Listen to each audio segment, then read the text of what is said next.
Hello guys, welcome to Pakistani real reaction. तो कैसे हैं आप सब? उम्मीद है आप सब बढ़िया होंगे और मजे में होंगे। मेरा नाम है मुबशर। सुबह शपथ ग्रहण से पहले ही मोदी जी के बयान ने चीन हिला डाला। तो भाई साहब हुआ क्या है ये हम देखेंगे। मतलब चाइना को डायरेक्ट आके चाइना भी और किसी ओसीपी को लताड़ लपेट दी है भारत ने। या ओसीपी क्या है ये भी सारा जानेंगे, इसके बारे में सारा कुछ जानते हैं, बाकी बातें करेंगे बाद में। यार अभी देखो शपथ ली नहीं है पहले से, और ये कंफर्म हो गया यार अब मोदी जी आ रहे हैं, क्योंकि सैन उन सब ने कर लिए हैं। तो ये कंफर्म है, तो इसमें किसी चक्कर में ना रहना कि कोई और सरकार अभी बन सकती है।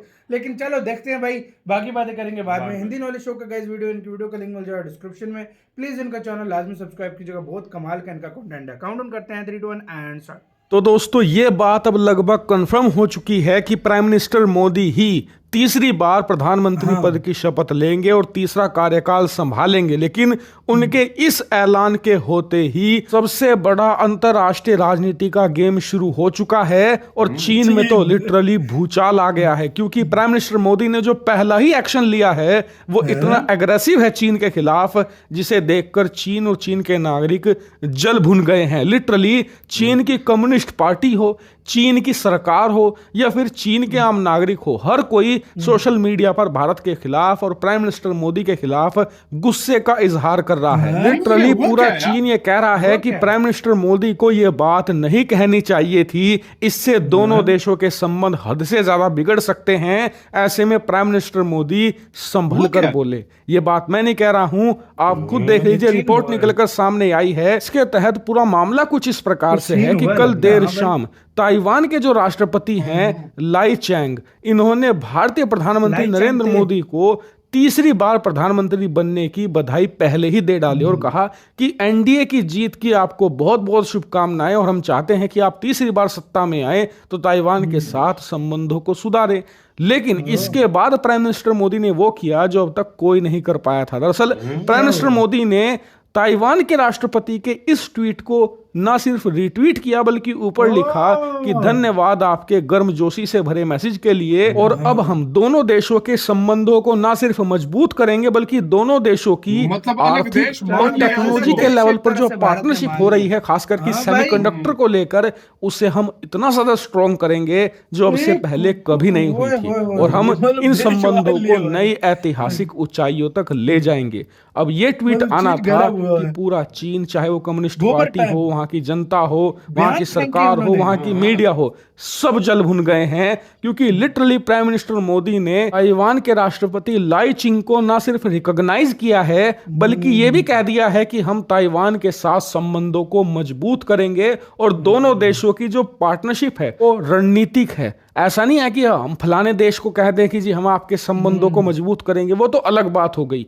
यहां पर रणनीतिक दोस्ती है, क्योंकि दोनों देशों को एक दूसरे की इकोनॉमी से फायदा उठाना है। खासकर कि भारत की बात करें तो जो ताइवान की टेक्नोलॉजिकल एडवांसमेंट है उससे हमें फायदा उठाना है। खास करके हम सेमीकंडक्टर की बात करें तो दुनिया के 60% से ज्यादा सेमीकंडक्टर सिर्फ ताइवान की कंपनियां बनाती हैं, और भारत चाहता है कि ये कंपनियां भारत में मैन्युफैक्चरिंग प्लांट लगाएं, जैसा कि वो ऑलरेडी कर भी रही हैं। यानी कि देखा जाए तो इसे देखकर चीन को लग रहा है कि जिस प्रकार से प्राइम मिनिस्टर मोदी ने अग्रेसिव रुख अपनाया है तीसरे कार्यकाल की शुरुआत से पहले ही, कहीं इस कार्यकाल में prime minister Modi one China policy को स्क्रैप ना कर दे। यानी कि अभी भारत की पॉलिसी ये है कि दुनिया में सिर्फ एक ही चीन है और वो है पीपल्स रिपब्लिक ऑफ चाइना, यानी कि कम्युनिस्ट चाइना। भारत ताइवान को रिकॉग्नाइज नहीं करता एज अ कंट्री, यानी कि हम ताइवान को एक देश नहीं मानते। लेकिन चीन को डर ये है कि आने वाले 5 सालों में इसे प्राइम मिनिस्टर मोदी बदल सकते हैं। चीन के एक्सपर्ट भी इस बात को लेकर चिंतित हैं,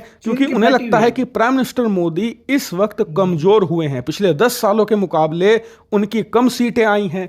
उन्हें लग रहा है कि प्राइम मिनिस्टर मोदी की पॉपुलैरिटी इंडिया में घटी है। ऐसे में इस पॉपुलैरिटी को दोबारा फिर से चरम पर ले जाने के लिए प्रधानमंत्री मोदी इस कार्यकाल में या तो पाकिस्तान के पीओके पर या फिर चीन के ऊपर कोई ना कोई बड़ा एक्शन तो लेंगे ही लेंगे। और चीन के खिलाफ जो एक्शन पॉसिबल है या तो वो अक्साई चीन में मिलिट्री एक्शन होगा या फिर डिप्लोमेटिक तौर पर वन चाइना पॉलिसी को स्क्रैप करना हो। इनमें से एक एक्शन हो सकता है और उन्हें लग रहा है कि ये most likely one China policy को स्क्रैप करना होगा। खैर, इस मुद्दे पर हम आगे भी बात करेंगे, लेकिन आपका इस पर क्या मानना है कमेंट करके बताइए। इसी के साथ यार वीडियो खत्म। तो भाई साहब एक स्टेटमेंट ने पूरा चीन हिला डाला।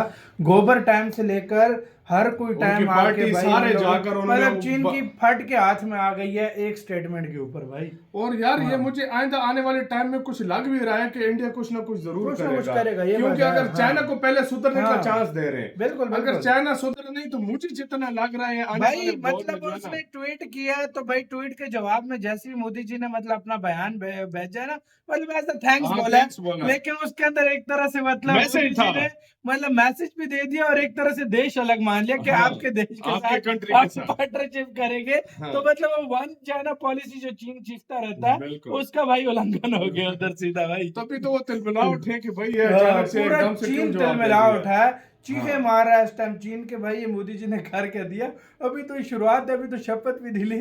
शपथ वाले दिन क्या क्या बोलना है उन्होंने वो तो भाई अब आगे देखने को मिलेगा भाई। सही बात है। और सबसे बड़ी बात ये है कि यार मोदी जी ने, मैं नहीं समझ रहा था कि इतनी जल्दी है बहुत बड़ा एक्शन वाकई एकदम ये, और उनकी तरफ से भी यार ताइवान ने जो मैसेज भेजा बहुत बड़ी बात यार। ताइवान का नया जो है भाई ये वाला भी देखा जाए तो खिलाफ विरोधी है चीन के। तो भाई साहब ये अब ये जाहिर बात है इस टाइम ताइवान क्यों भारत को हर चीज में आके भाई मतलब मुबारकबाद दे रहा है, क्योंकि ताइवान को भारत की बहुत सख्त जरूरत है। असल में अगर उसने एक इंडिपेंडेंट देश अगर जिंदगी में बनना है ना तो भारत की मदद वाले देश हों, मतलब भारत की मदद बगैर वो बन ही नहीं सकता वाकई में। सीधी सी और सच बात बताऊं ना, ताइवान का इस टाइम ये कुछ टाइम पहले अगर तुम्हें याद हो कि इसने चाइना ने मिलिट्री ड्रिल्स वगैरह भी की थी उसके आसपास सब कुछ उसको डराने के लिए, लेकिन इस टाइम ताइवान के साथ अमेरिका और इंडिया खड़े हुए हैं। अगर देखा जाए मसला ये ना होते ये ना होते तो अभी तक निकल चुका होता ताइवान। ये बात सच है, ये बात सच है। ये ना भारत और इंडिया का उसको सपोर्ट एक तरह से ना होता ना तो अभी तक सीरियसली वो निकल चुका होता ताइवान। बिल्कुल निकल ताइवान की समझ भी नहीं आती किधर गए भाई। सही बात है। सीधी सी और बात देखो ना फिर हांगकांग में कितने भाई रोले लगे थे, हांगकांग को किस तरह चुप करा दिए थे। अच्छा सारी बातें छोड़ो, जिस तरीके से इन्वेस्टमेंट आ रही है ना ताइवान की इंडिया में, तुम ये भी देखो, और सेमीकंडक्टर के मामले में जिस तरह आ रही है तुम ये भी देखो। तो फिर वो किस तरीके से वो सोच सकता है। भारत में खुला इन्वेस्ट कर रहा है। कौन सी वो फॉक्सकॉन ताइवान की जो कंपनी कितनी बड़ी इन्वेस्टमेंट लेकर आई है और सेमीकंडक्टर अब भारत में बना रही है टाटा के साथ, वेदांता के साथ। बिल्कुल। तो भाई ये चीज आपके सामने है। तो भाई जाहिर बात है वो अपनी नई सी नई टेक्नोलॉजी भारत ला रहा है ताइवान। आने वाले दिन बड़े इंपॉर्टेंट होने वाले हैं भाई मेरे, मैं आपको पहले से 8 तारीख पे पूरी दुनिया की इस टाइम नजर है, जिस दिन शपथ लेंगे मोदी जी। 9 तारीख का बोल 9 हो गई है, 9 हो गई मेरे ख्याल से। पहले तो 8 नहीं था, पहले 8 थी लेकिन 9 बोल रहे। तो मतलब जब भी मतलब आगे पीछे ये जो भी तो उस दिन पे नजर सबकी रहेगी। आपका क्या कहना है अपने कमेंट सेक्शन में बहुत ज्यादा ख्याल रखना तो यार।